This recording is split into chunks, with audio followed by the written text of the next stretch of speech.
So after all the tests come back, they told me I'm very high stage 4 follicular lymphoma. So it's everywhere. And my chances of survival, either the kidney failure will kill me or the cancer will kill me within the next 2 months. And it wasn't just that it was a cancer diagnosis. They just told me that I had just lost everything that I had built in Japan as well. I've just lost my home. I've just lost my business, everything that we had built up there. That's right. So it was kind of like, what do I do now? Welcome to the Protecting Your Nest podcast. In my journey to help my patients achieve their health-related goals, I have found that most people are motivated to achieve them, but it can be challenging at times because of the many life experiences that lead to struggle. Imagine the metabolic health doctor advising you to reduce your carbs, but you can't focus because you just lost a friend or a family member, or you personally suffer from mental illness, substance abuse, or are in a dysfunctional marriage. What's the chances you will be able to focus on making dietary changes or any lifestyle changes? For many, those changes won't make the top of their priority list, which is totally understandable. It is my belief, however, that if we have examples of resilience where struggle was overcome, we are more likely to believe that we too can face and overcome struggle when we face it, which is why today's guest was asked to share his story of resilience with you.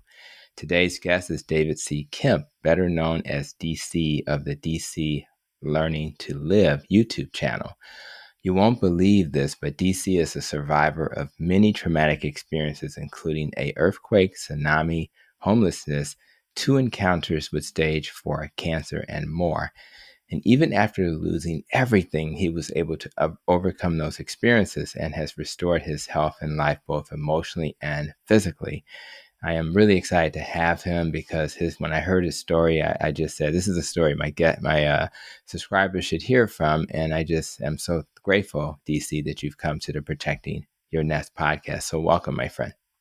Well, thank you very much, Dr. Hampton. I really appreciate you having me on, actually. I really enjoy your podcast myself too. So Yeah, it's been a gift, my friend. I think, again, the tsunami that led to me starting this podcast was the COVID pandemic. And I think a lot of people had more time to think about, well, why am I here? What's my purpose? And for me, it was like, okay, here's my chance to teach what I teach in clinic to a larger audience. So I'm really, unfortunately, in a way, grateful that we had that crazy experience. Sometimes those crazy experiences define us and help us see with some clarity what we need to do. So I'll make sure your story is heard today in the podcast, but I also have a link to maybe that first episode of your YouTube channel where you kind of dive into a little bit of your story of survival and what kind of led you to sharing your message as well. So one of the things I saw in that video is that you have been in Japan. So I'm curious if we can start there. yeah, sure. What got you to Japan in the first place? Well, I first went to Japan in 2003, and just the end of 2002, actually. I just finished college, and I went to Japan for kind of like a working holiday, just to celebrate, finish studying, and that sort of stuff. And I just ended up staying there. Ended up being there for 10 years. Um, it's a great place to live. It was so easy to live, and I started off the English teaching, and then eventually got back into strength coaching there, which is what I was doing when I left. It's interesting that you were a strength coach, and as you tell your story, we'll learn that you kind of lost a lot of strength through your Yeah, struggles. And I thought that was kind of ironic that that was your yeah, profession. So um, I also want you to touch on, before we go into other things, that person, that partner that you have, that wife. Tell me a little bit about her, how you guys met. she's amazing. Nazami, my wife, we met about 6 months, I think it was, after I had arrived in Japan. And From the day we met, we spent almost every day together since. We just, we would just, I don't know, every day we'd meet, for at least a couple of hours. And, we've, I think ever since then too, that the longest we've been apart was when I first came over here and was diagnosed. So it's been a very close relationship. And throughout the struggle, she's been absolutely amazing. I don't think I could have done it without her, actually. Yeah, I sometimes, and you had gone through fairly traumatic things, which we'll kind of talk about. But I sometimes, even as a husband, we celebrate 31 years, believe it or not, this year. Yeah, And, you know, it's amazing when you're blessed with somebody who really takes, we call this protecting your nest, but man, this woman called my wife Karan. She protects our nest, man. She just and I can't get her to not do it. Like she just can't help it. Some people are just built to do that. So for all those people in the world who are blessed to have wives like ours, I am so grateful that we do. And for those who don't, keep looking. I think they're out there, yeah, but when you're blessed, so I'm glad you. I just wanted to touch on that because as I kind of did research for you, I felt that that was a big part of who you are. So I'm just happy that you have her as well. So yeah, yeah. I can't really explain just how much she's been to me, actually. Um, Maybe it's after you hear my story, you can understand just how much she's meant to me. And we've this year will be 20 years for us as well. mhm, Um, nice. so it's we've spent so much time together. It's like three lifetimes in that 20 years. It's been great. Man, that's crazy. And what's really cool, again, as we share your story, uh, because of the potential for recovery, you have more years to experience. And maybe those years will be even more impactful because you have the life experiences.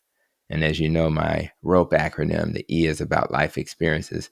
It's going to be so much. Even I shared with you that we had dinner with a family member. Shout out to Ashley. She lives in Louisiana, where I went to school in Louisiana as well as Xavier. But shout out to Ashley and her friend because um, it's like that. Even just spending time with family feels different because you have so much context around those relationships and what me and my wife have gone through. We think about, we plan, we even talk about, okay, we got dinner, but you got a recording the next morning. So, we kind of just plan our lives together. So it's like you said, it's like multiple lifetimes. And I just feel grateful. So let's go into some of these stories of survival. And I want to start with the um, this idea of a tsunami and an earthquake. And me and my oldest son Brandon, um, and my youngest son Justin, we love like disaster movies, right? I don't know why. So having been through one, you're probably like, why would you love that? But that movie, The Impossible.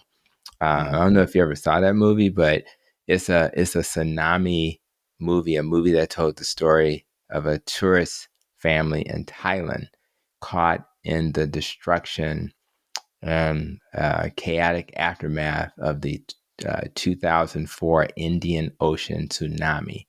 yeah. So, and if you haven't seen that movie, DC, you got to see it. It's because I'm curious once you see it, like how you would perceive it, because it was very the effects that they put in front of you were very. It felt like you were in the tsunami. It was just crazy. So I'm just curious for you, and most of us have not experienced a tsunami. Tell your story of how you survived that tsunami that occurred. Well, the most of the effects that we had was just from the earthquake itself.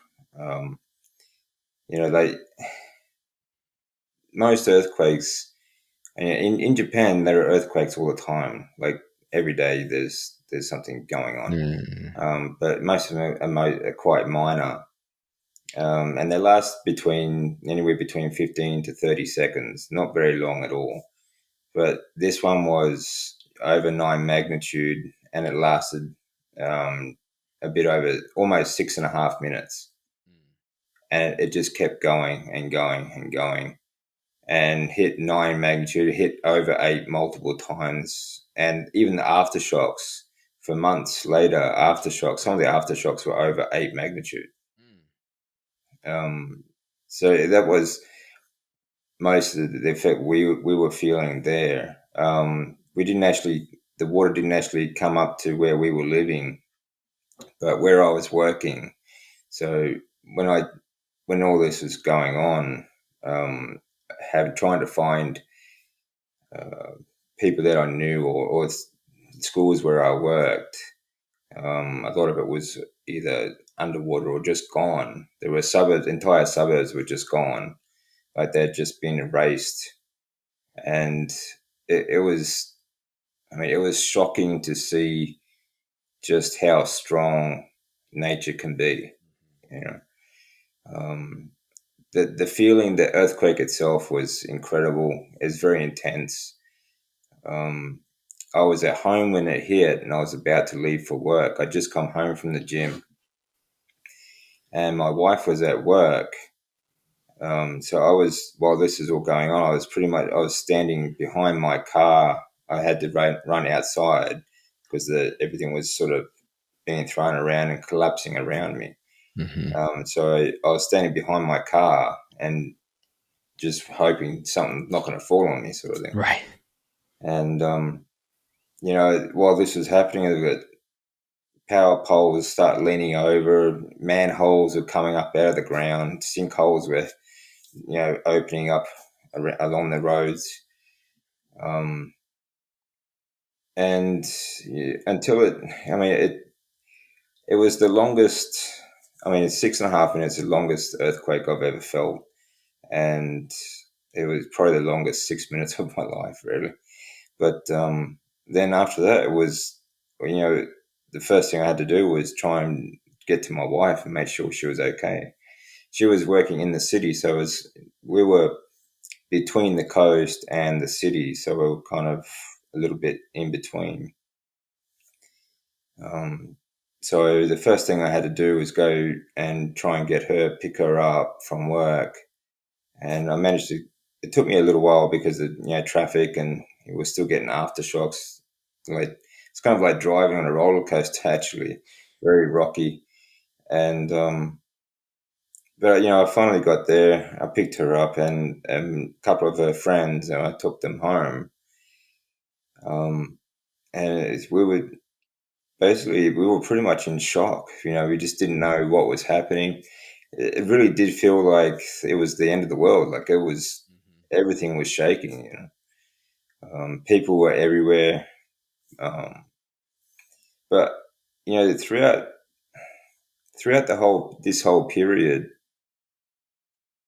um, I've got to say, like Japan was absolutely amazing in their response to their emergency services, but the people themselves were all very calm, and there was a lot of panic buying going on, but there was nothing, like there was no violence, there was no looting, it was very easy to navigate, really.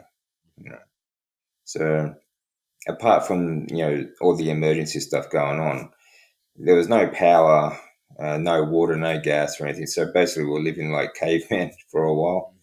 um, there was no food supply, no fuel supply or anything like that, so we couldn't cook. Or so we spent a few months pretty much just riding around on bicycles trying to find food and water. Just a lot of the shops that were selling stuff, we couldn't actually go into the buildings because they weren't safe.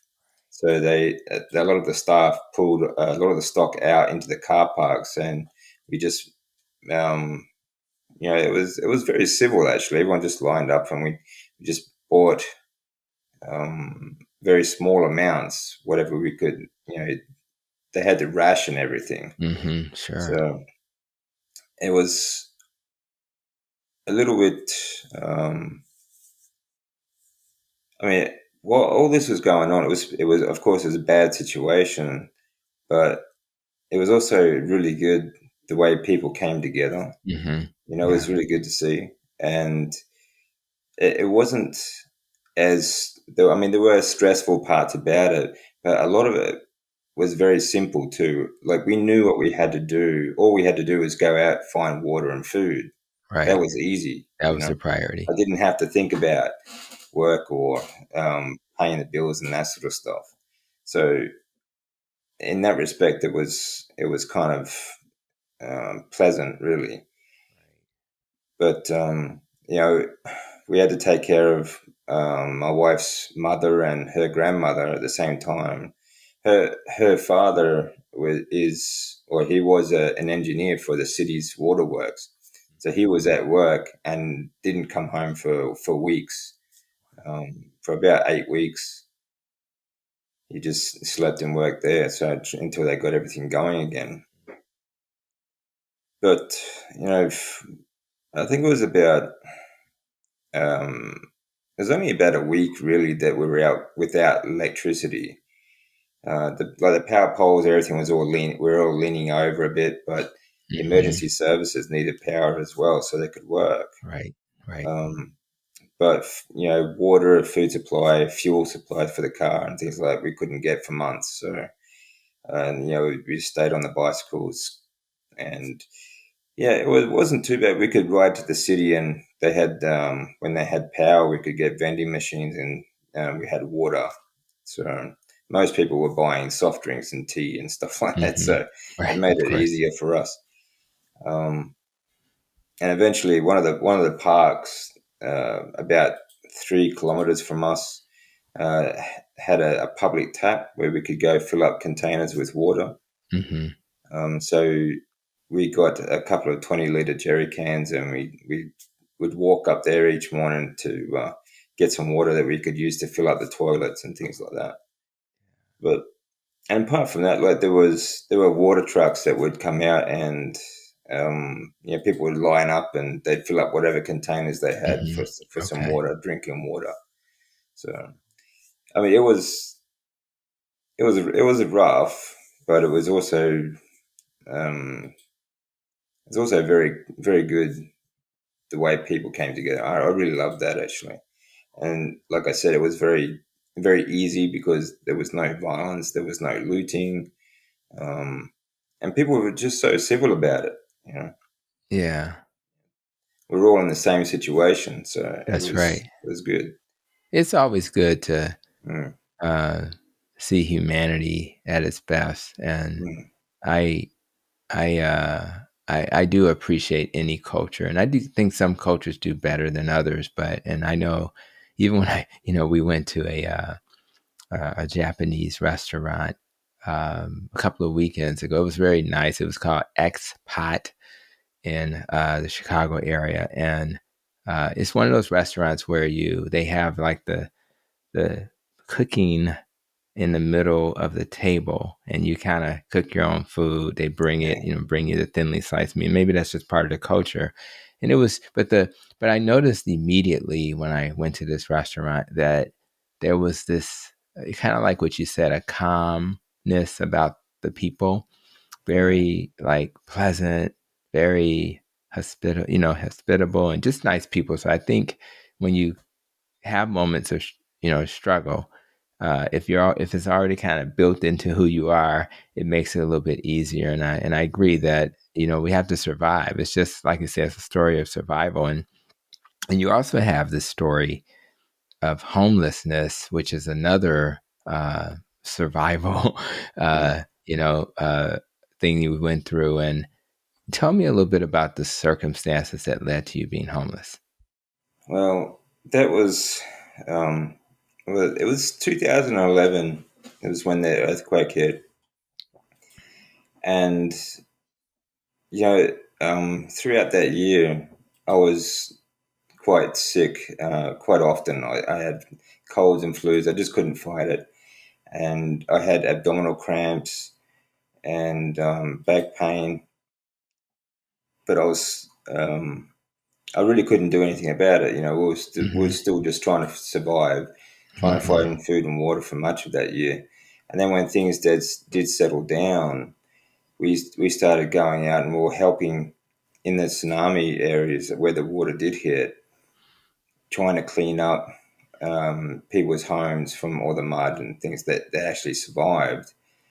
And I spent that year raising a bit of money, and we took food and blankets and things like that out to shelters where people had lost their homes.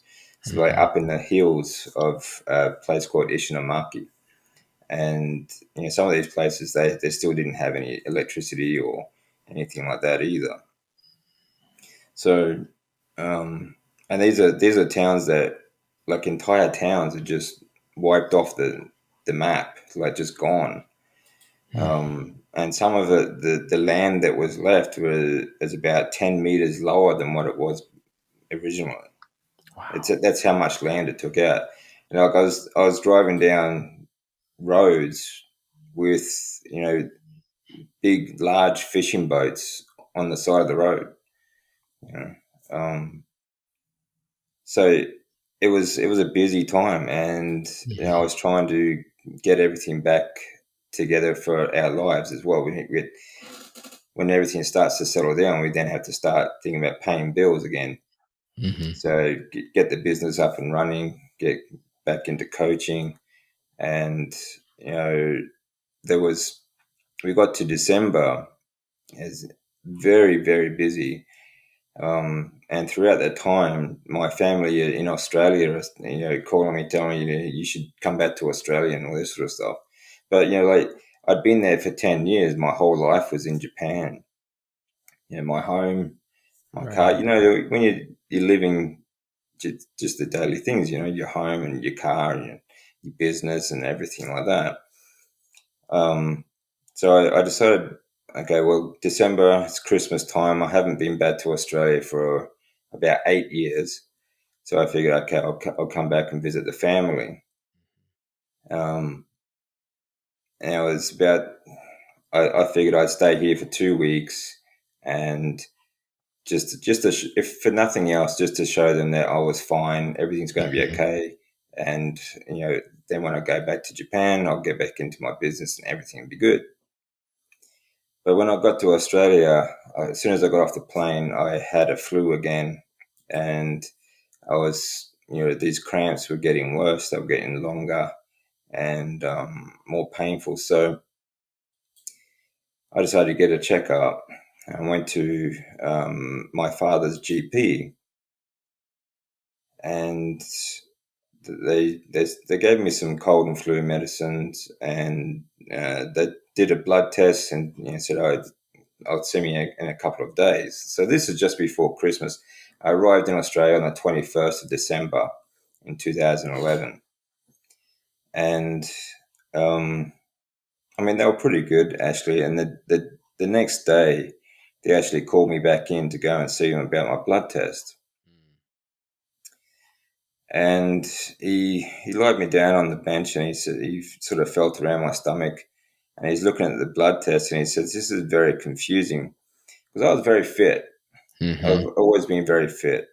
And um, he's looking at my blood test, and he said, like, I think he asked me when I'm going back to Japan. I was due to go back on the 4th of January 2012. And he said, "Look, I think you should stay here and get this sorted out." And which to me obviously was very confusing. He wouldn't say why. He just Right. said that. And then he ordered some tests. I drove back out to my dad's place. He lives out in the countryside. It's about 4 hours from the city. And halfway out to his place, the doctor called and said, "Look, I've made arrangements for you to have an ultrasound and a X-ray." So I went and had this done. And of course, this is over the Christmas period, so not a lot happened here over that period. And I think I got to about the 28th, and I had these scans done. And I went back to the doctor, and he sent it off to a hospital in the city. And while this was happening, I called my wife and said, "Look, I'm sorry, but I don't think I'll be able to come home on the 4th of January. They want me to stay here and get checked out because I might be a little bit sicker than I thought." So she decided to fly out to Australia to meet me. She originally didn't come out because money was tight after the year we had. We'd lost quite a lot through that year, and she had to work. So she arrived on the 3rd of January 2012, and that the same night I got a call from the hospital in the city, and they asked me, "Look, I think you have a." I would really well. They just said that um, we have your scans. Your GP sent to us, and we think you should come in tonight and have a talk about it.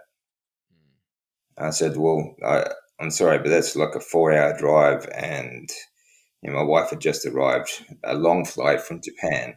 So I said, "Well, it'll have to wait till tomorrow." So the 4th of January, I was supposed to go back to Japan, and I went into the hospital. My family drove me in because we didn't. All I had in Australia was one small backpack of clothes that I only packed for 2 weeks. You know. So we all went into the hospital, and about 10 minutes after arriving, they had me in a bed, and I was surrounded by doctors and this big team of people telling me, all these possibilities of what they think it might be. But it was kind of a head spin. But what I got out of it was that I had some sort of cancer that I needed test for. I'm not sure exactly what stage I'm at, but it's quite advanced.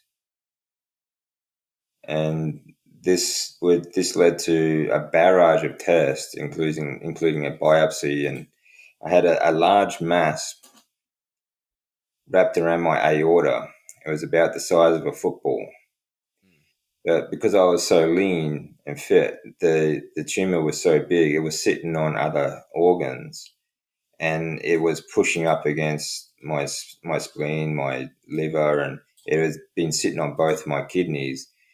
It had reduced my left kidney um, down to nothing really, and it killed my left kidney. My right kidney was down to just 12% capacity. So after all the tests come back, they told me I'm very high stage 4 follicular lymphoma. So it's everywhere, and my chances of survival, either the kidney failure will kill me or the cancer will kill me within the next 2 months. Um, and it wasn't just that it was a cancer diagnosis. They just told me that I had just lost everything that I had built in Japan as well. I've just lost my home. I've just lost my business, my everything that we had built up there. That's right. So it was kind of like, what do I do now? Like, okay, I've got very high stage 4 cancer. If I stay here and get this treated, I lose everything in Japan, That's and right. here I'm homeless and I've got nothing, you know. So that was, I, it wasn't just the stress of the cancer; it was the stress of losing everything as well, you know. Yeah. That's And my wife, I told her right there and then. I said, "Look, this is this is my problem. If you decide to go home," like she had to go home to go back to work and sort everything out anyway.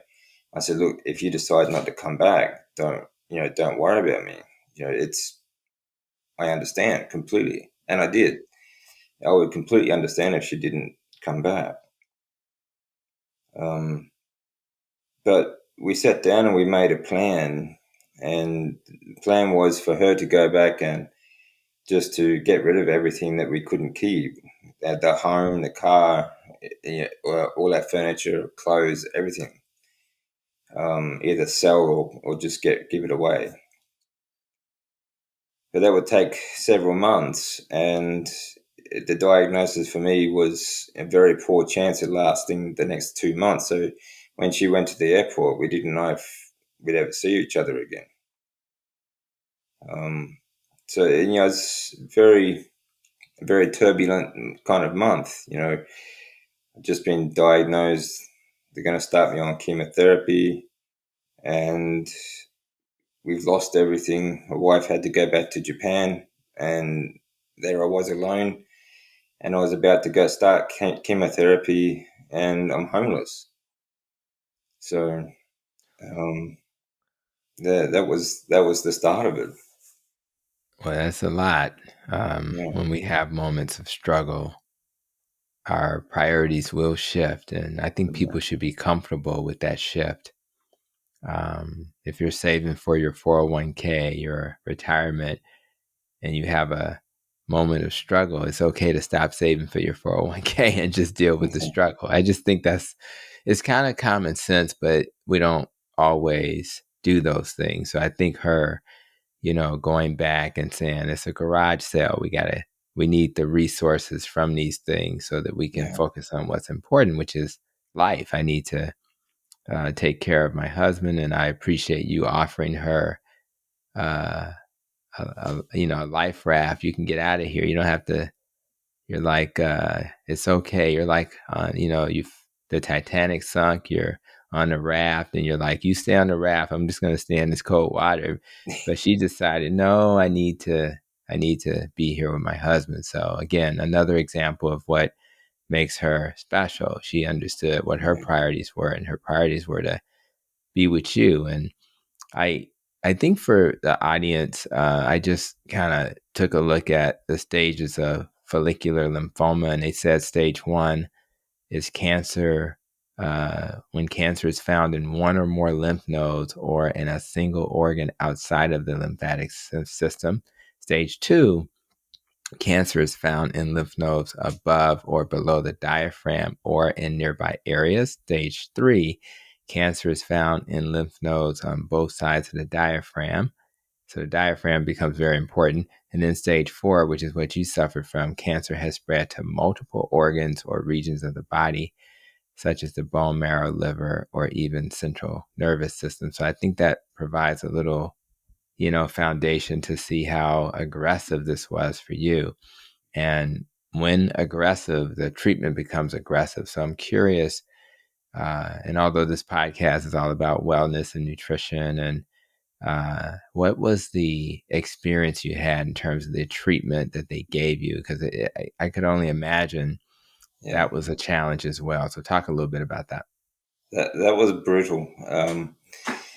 They started me on R-CHOP.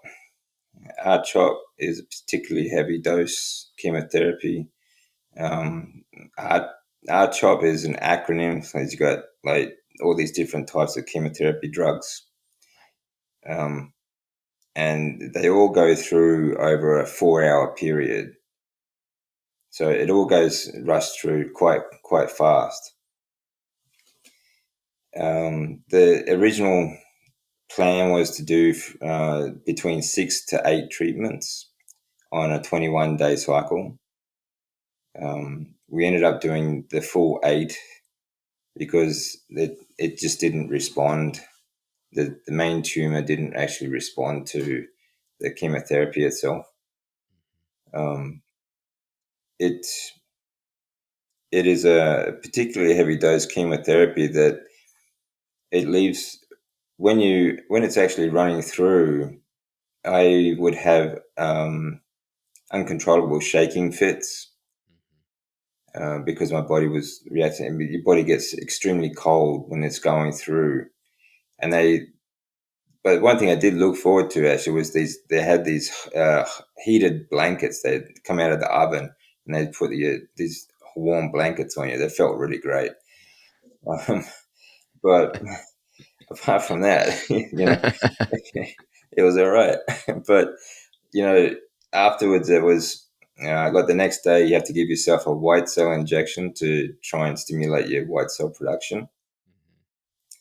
And then after that, your bone marrow, your bones ache intensely, and it got to the point where the weight of my own body just lying in the bed felt like I was crushing my bones. It was like just the slightest movement, and I could feel every bone in my body. I could even feel the suture joints in my skull. You know, um, I had a mouth full of ulcers. My mouth was so swollen with ulcers, my tongue, that I couldn't close my mouth. It was bleeding. Um, it was absolutely, it was really painful. Actually, I couldn't eat anything. I had violent vomiting, and when you have that bone pain and you're vomiting so um, so violently, it feels like your entire skeletal system's coming up with it. It was really violent pain, um, but it was the medications. I think were the worst part. After dealing with the not just from dealing like with the chemotherapy, but I was on multiple medications at 3 4 times a day, and just the struggle of trying to get them down. I couldn't eat anything or drink. I couldn't keep anything down anyway. So trying to get these medications down was a real struggle. Sometimes I'd just look at these pills and it would make me sick. And I'd stand there, I'd look at them for an hour trying to work up the courage to try and get these pills down. Um, so that was a real struggle. And about 3 or 4 treatments into it, I started getting white coat syndrome. And it just, the certain smells would make me sick, like someone's BO, the smell of alcohol rub for your hands, the smell of food, um, just the thought of going back to the hospital, the smells of the hospital would make me sick. It would just because there would be about out of the 3 weeks, the 21-day cycle, there would be about 5 days where it actually felt normal again. So about 2 weeks of it, I was fasting basically because I just couldn't eat. So I relied a lot on sort of liquid foods too because I couldn't get anything solid down. I couldn't chew because of the mouth sores and things like that. Um, but it was infinitely more painful to vomit when you have an empty stomach as well. So trying to get something down is kind of important too.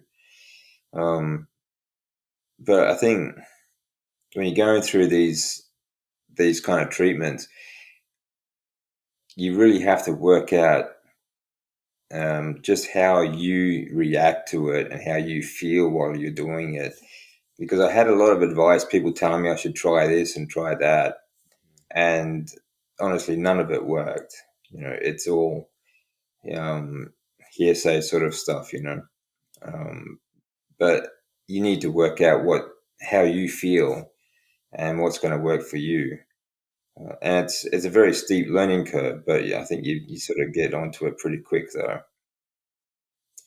Um, the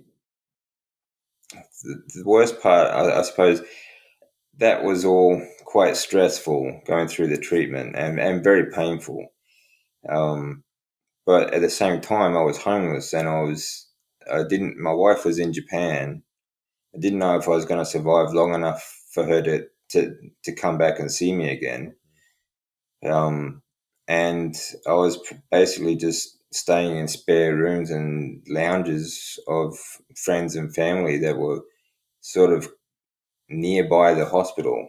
That I didn't have a car or anything. I didn't have anything in Australia. So um, that was all going on at the same time. And plus, I had to try and figure out a way to get my wife to come into Australia because she's Japanese, and so I had to try and work out a visa to get her into the country. I had to try and find us a place to live and trying to find some kind of income while all this is going on as well. So I had to basically move internationally and try and set us up a new life while I'm doing the chemotherapy at the same time. And it was only 5 days out of every 3 weeks that I actually felt normal. So there was a lot happening. There was just going on for that period. I got to the sixth treatment, and the scans, we did scans every couple of treatments. On the sixth treatment, I was thinking I just didn't want to do it anymore. It was painful, and it was a real struggle. But at number six, I was thinking, okay, this might be the last one. And the scans came back, and it really hadn't done much at all. It had helped with my blood. My bone marrow was clear. My blood was clear. My spleen, everything was looking pretty good. But that large tumor around my aorta hadn't really reacted very well. Mm-hmm. So we went out to the 8 treatments. It still hadn't reacted very well. So we did 18 rounds of targeted radiation. So just went straight from chemo into radiation. Radiation, that was a cakewalk, really, compared Yeah. to the art Yeah. chop. Yeah. Oh, yeah. Um, art chop was, I don't think, I wouldn't wish that on anyone. Um, but from there, they put me on a 2-year plan. I was hoping that, I mean, this whole time when I was diagnosed, I said follicular lymphoma. It's a type of recurring blood cancer that there's no cure for. The only thing you can hope for is a remission. And the more you treat it, the shorter your remission periods will be, and the more treatment you're going to need. So basically, you're going to need treatment for the rest of your life, and um, there's nothing you can do about it. That was basically it. That was basically what they're telling you. There's absolutely nothing you can do about it. So it's really demoralizing, and it took a while for that to sort of sink in as well. Because even at the 8 rounds of treatment, I was thinking, okay, after this, maybe I can go back to Japan and start living again. Because after this, surely I'd have a remission, maybe. But then they put me on a 2-year plan of rituximab. And rituximab is the R in the R chop of the treatment. But it was just every 2 months.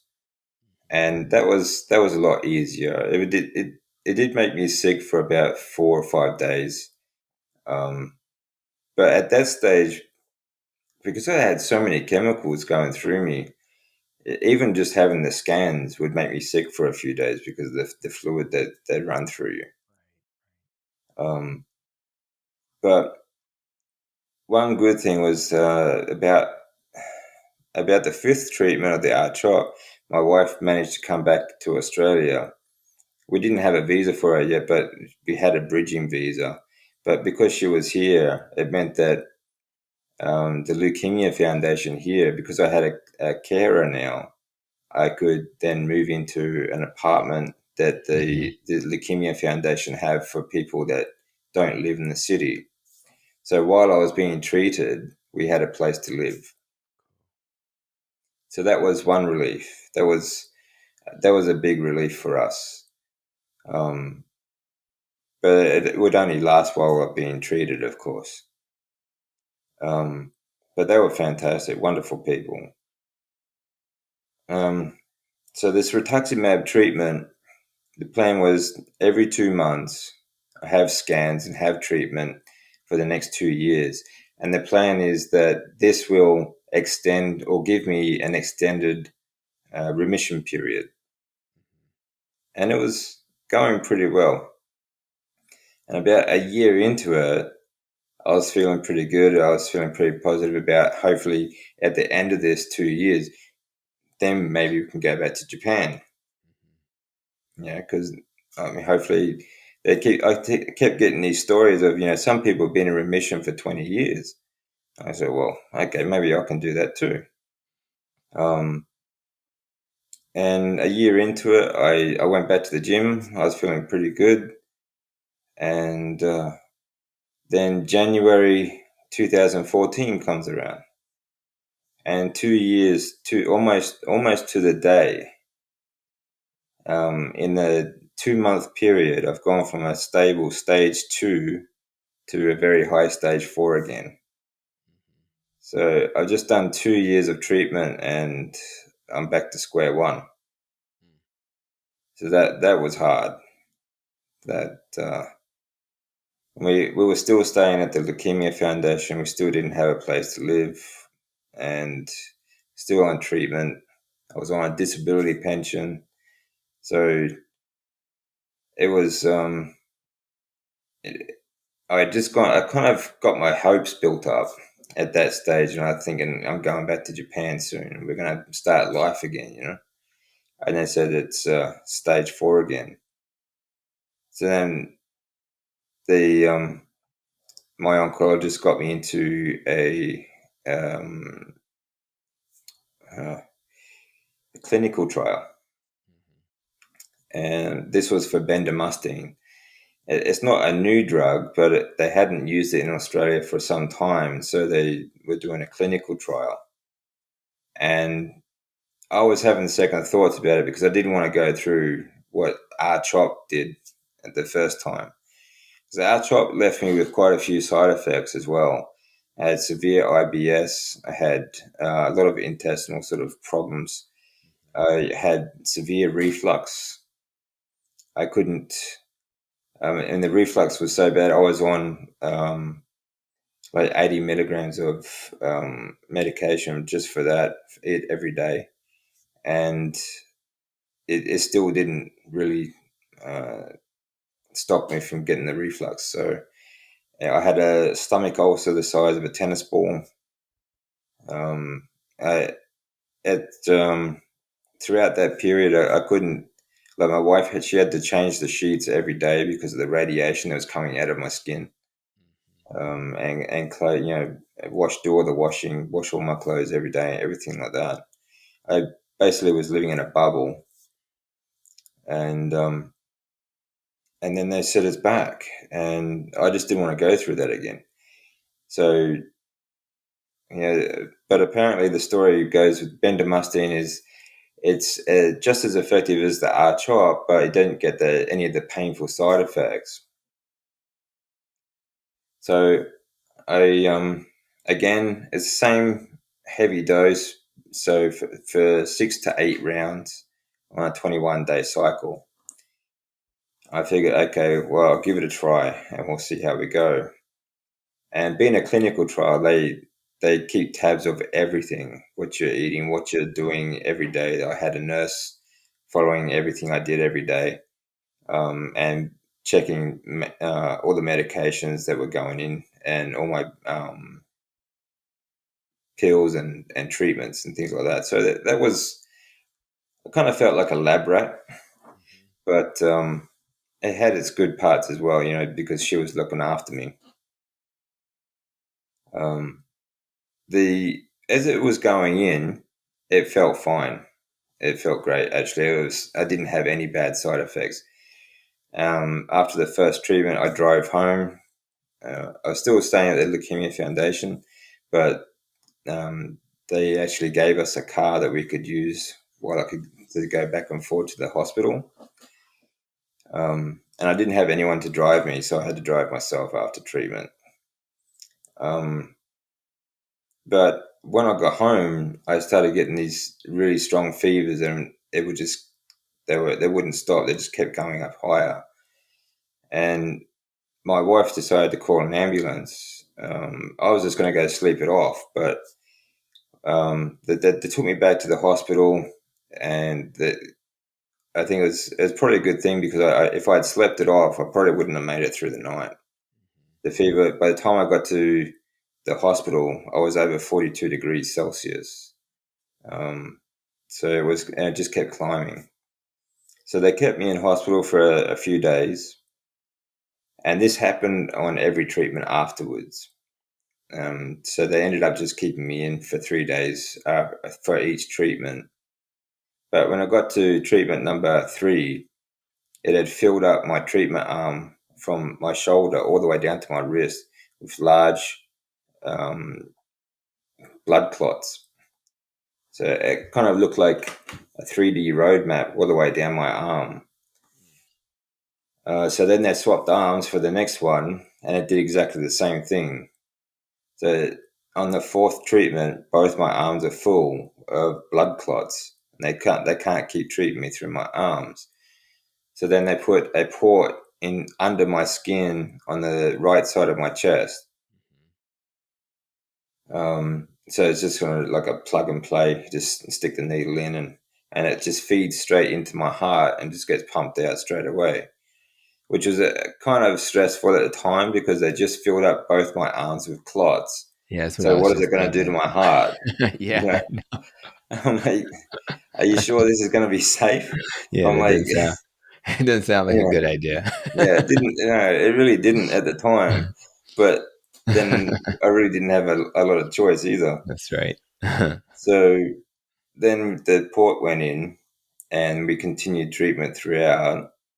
We got the treatment number 6, and of course we're doing scans every 2 treatments, and it had done nothing. It started working the first 2 treatments. It had a slight effect on the cancer, but after that it did nothing. So they continued to treatment 8, because that was the plan, and they didn't deviate. You know, it's kind of like paint by numbers. Like here's the numbers, so you just keep going. You know, um, but again, even after the 8 rounds, it did nothing, and so they put me straight down for a stem cell transplant, autonomous transplant. They took my blood cells. They took my stem cells in 2012 after the radiation treatment. So this one was pretty lucky, and I think that my history in sports and like fasting and things like that had helped because my viable stem cell count was 99.4%. So it was really strong. Um, but when it came to the autonomous transplant, that again was extreme heavy dose, and they put me in. They had to put a Hickman line into the left side of my chest because it needed 2 ports. So it was 2 rubber tubes that coming out of my chest, plugged into my heart again, with 2 tubes to have 3 different types of chemotherapy running through me at 24 hours a time for 7 days straight. So just 1 week continuous chemotherapy. And then on the 8th day, they would reintroduce my stem cells to try and rebuild the body. Yeah. So destroy it and then try and rebuild it. The Hickman line, I wasn't doing too bad while the treatment was going through. It was I was kind of out of it a lot too. So like I really couldn't think much or feel much. But going into a little bit after that, the Hickman line got an infection in it. Um, this is when I just went from the frying pan into the fire, and they had to decide whether or not to keep going with the treatment or to abandon it or what to do because both my arms are still full of clots. But they had to pull the line out because of the infection. They had to quarantine my room. No one was allowed in or out, and even my wife, she had to wear a mask and all the robes and things like that. And because of the infection, my heart went AFib. I stopped breathing a number of times. Um, they pulled the Hickman line out and started feeding it through my port in my chest on the other side, and in my left arm. Um, but there was a number of times where I stopped breathing, and I'd wake up on all these breathing machines and people trying to bring me back, and it was, it, I had heart rate monitors on me because my heart went AFib. I was literally cooked. That week of chemotherapy just cooked my body completely. I was red, and I would be red. I was red for months and months afterwards as well. I was bringing up layers of skin that had burned off from my esophagus and my stomach, and I was passing more skin. Um, and yeah, it was a really rough time, and I stayed in hospital for about 5 weeks. Um, and while I was on fluids, it wasn't too bad. Um, I mean, it wasn't great. I couldn't eat. I'd lost a lot of weight because I had a stomach ulcer from the original art chop, and this one, after this, it just swelled up, and my stomach couldn't take any food in. So I was pretty much just I was starving, and eventually, when I did get home, I couldn't walk. I couldn't move. My muscles and everything, my limbs were so stiff and tight. I was I was trying to walk basically in a fetal position. I had a walker, and between while I was doing the clinical trial, between treatments 7 and 8, we had to find our own place to live close to the hospital because we couldn't stay in the Leukemia Foundation anymore. So we found a tiny little studio because that's all we could afford. Um, and I mean, it was really small. Like from the bed to the bathroom and the kitchen was literally 2 steps, and I couldn't even do that. Um, so then after the transplant, um, I mean, they had me on heart rate monitors a lot, and because my heart was AFib, and um, it almost stopped a couple of times, and then I stopped breathing, and then. But when I did get home, that was basically where I stayed for the next couple of years. I couldn't walk. I couldn't move. I needed my wife to get me to the bathroom. I needed a walker. Um, and it took me a good 2.5 years before I could start really sort of walking at a pace that I could keep up with my wife after that. So I was in a bad way. Um, I'm gonna tell you something, DC. Now I understand why your YouTube channel is titled DC Learning to Live, because having gone through so much, you have to learn to live. And I really I'm humbled by your journey. I mean, the only thing that was, you celebrated the warm blanket, which really made me chuckle. The only thing that came good out of this was a warm blanket in an apartment. And you guys trying to survive. So I really think that's incredible. In fact, I think your story is so incredible that I think we're gonna do a part one and a part two. And so part one is you sharing your survival of a mostly earthquake. Obviously, the tsunami had an impact, um, and being homeless, and now your story of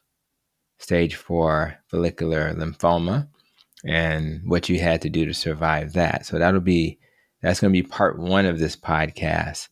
And what I'm saying to my audience is that we're going to divide this into two, and you'll see the second version of his story, the healing version, the version that deals with what he had to do to survive in episode part 2. So we're going to wrap up this episode here. And then please come back to hear the rest of the story, because I think it's going to be really important that we, first of all, understand the struggle, and then what DC had to do to overcome it. So until we get to the second episode, I want you guys to check out DC's Learning to Live YouTube channel. I'll make sure to have a link to that so you can check that out and hear more details. But I think that'll be that's a great way to honor part one, is for your story to be shared. So I'll wrap up this episode of the Protecting Your Nest podcast. For those who checked out this episode, please continue to share these episodes with people who are needing to hear this story. And until the next episode, continue to be safe, be well, and continue to protect your nest.